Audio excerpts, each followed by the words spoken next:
بسم اللہ الرحمن الرحیم۔ السلام علیکم۔ ہمارے یوٹیوب چینل خانقاہ قادریہ عبدالیہ پر آپ کا استقبال ہے۔ اگر آپ اس چینل پر نئے ہیں تو برائے مہربانی ہمارا چینل سبسکرائب کریں اور بیل آئیکن دبائیں تاکہ ہماری ریگولر ویڈیوز آپ تک پہنچتی رہیں اور آپ کے علم میں اضافہ ہوتا رہے۔ اللہ تعالی وبرکاتہ۔ الحمد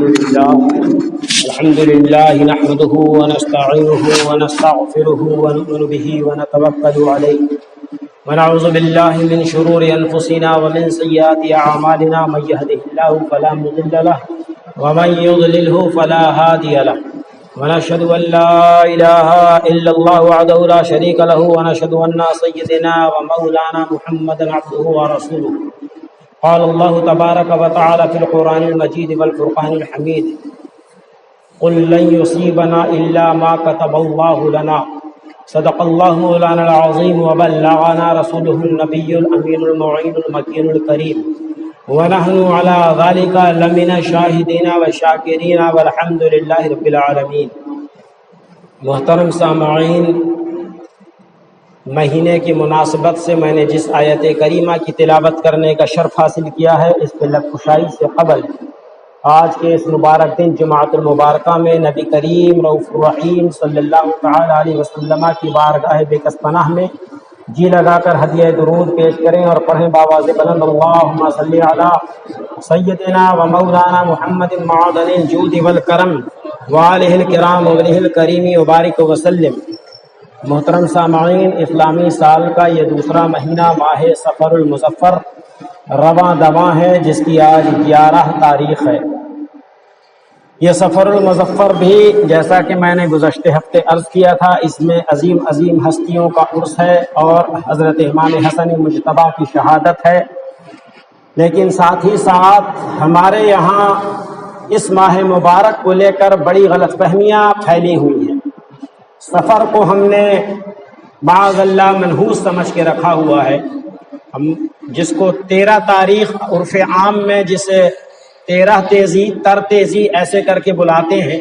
کہ 1 تاریخ سے لے کر 13 سفر المظفر تک وہ کوئی خوشی کا کام نہیں کریں گے، شادی نہیں کریں گے،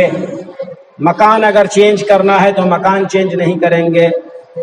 بہت سارے لوگ اپنے کاموں سے رک جاتے ہیں۔ اللہ تبارک و تعالیٰ کے پیارے محبوب صلی اللہ تعالی علیہ وسلم کو اللہ نے ارشاد فرمایا،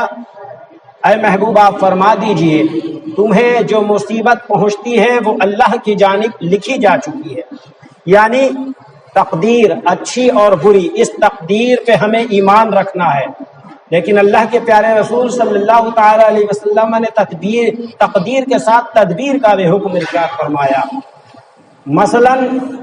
اب ہم بالکل ہاتھ پہ ہاتھ دھرے بیٹھ جائیں کہ جب میری تقدیر میں مصیبت لکھی ہوگی تو مصیبت ہی صحیح، مثلا بیمار ہو جائیں اور اس کی دوا علاج نہ کریں، یہ سوچ لیں کہ میرے قسمت میں بیماری لکھی ہوئی تھی تو قسمت میں بیماری آ گئی۔ بلا شبہ قسمت میں آپ کے وہ بیماری لکھی تھی، لیکن اس کے ساتھ اللہ تبارک و تعالیٰ نے تدبیر بھی بتایا ہے، یعنی کہ اس کے علاج کے لیے خواہ وہ دوا کریں، حکیم کے پاس جائیں، ڈاکٹر کے پاس جائیں، یا پھر کسی پیر صاحب مولانا صاحب کے پاس جائیں، چونکہ قرآن عظیم میں ارشاد ہوا ہے،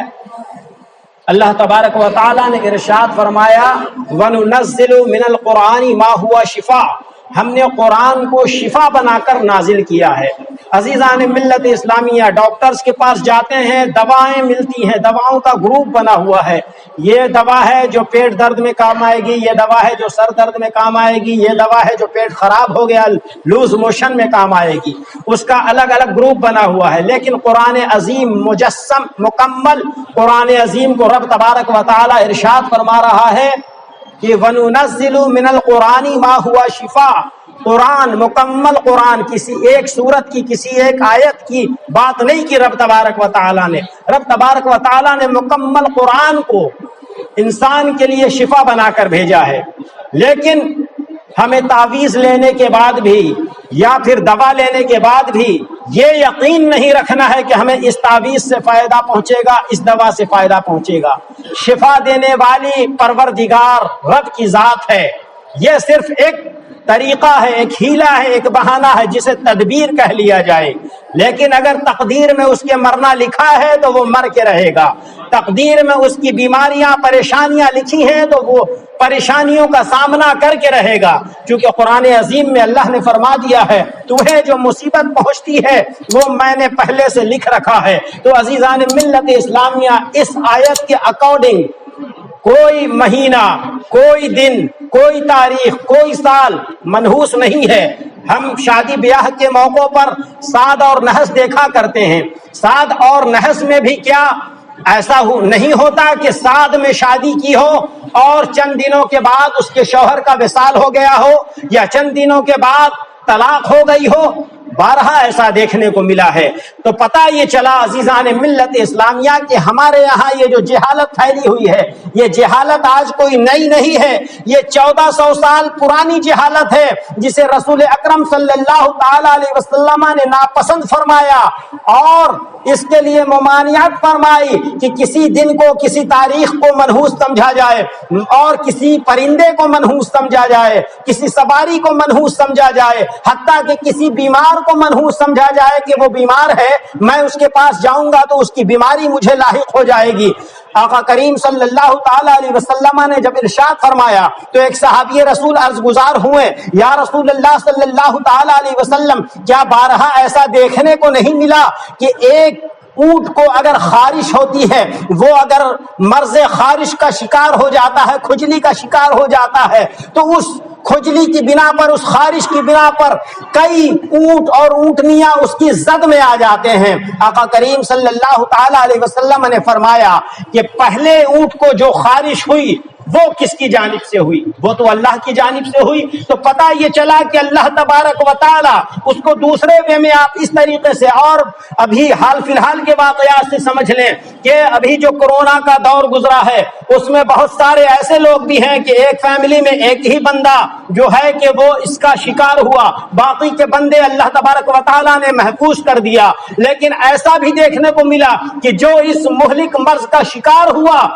اگر اس کی قسمت میں مرنا لکھا تھا تو وہ مر گیا، لیکن بعض افراد نے یہ بھی دیکھا ہوگا اپنی آنکھوں سے کہ وہ موت کے قریب جا چکا تھا، ہم اس کی امیدیں چھوڑ چکے تھے، بس کوشش پہ کوشش چل رہی تھی، دعاؤں پہ دعائیں ہو رہی تھی، دواؤں پہ دوائیں چل رہی تھی، رب نے اس کی قسمت میں ابھی حیات لکھ رکھا تھا، وہ واپس کھڑا ہو جاتا ہے اور ایسے چلتا پھرتا ہے جیسے کہ کبھی وہ بیمار ہی نہ ہوا ہو۔ لہذا عزیزان ملت اسلامیہ، اس سفر سے متعلق ہمیں اپنے یہاں کے رسوم کو، ہمیں اپنے یہاں کے طریقہ کار کو بدلنا ہوگا اور ہمیں اسے منحوس سمجھنے سے باز رہنا ہوگا۔ اگر ہم قرآن و حدیث کی روشنی میں دیکھتے ہیں تو سارا مہینہ رحمتوں برکتوں والا ہے، ساری گھڑیاں اللہ رب العزت کی بارگاہ میں قبولیت والی ہے۔ ہاں، اللہ نے اس بات کی تو وضاحت کی ہے کہ کچھ وقت ایسے ہیں جس میں دعائیں تمہاری زیادہ مقبول ہوں گی، لیکن کسی ایسے وقت کو نہیں فرمایا کہ اس میں تمہاری دعائیں نہیں قبول ہوں گی۔ عزیزان ملت اسلامیہ،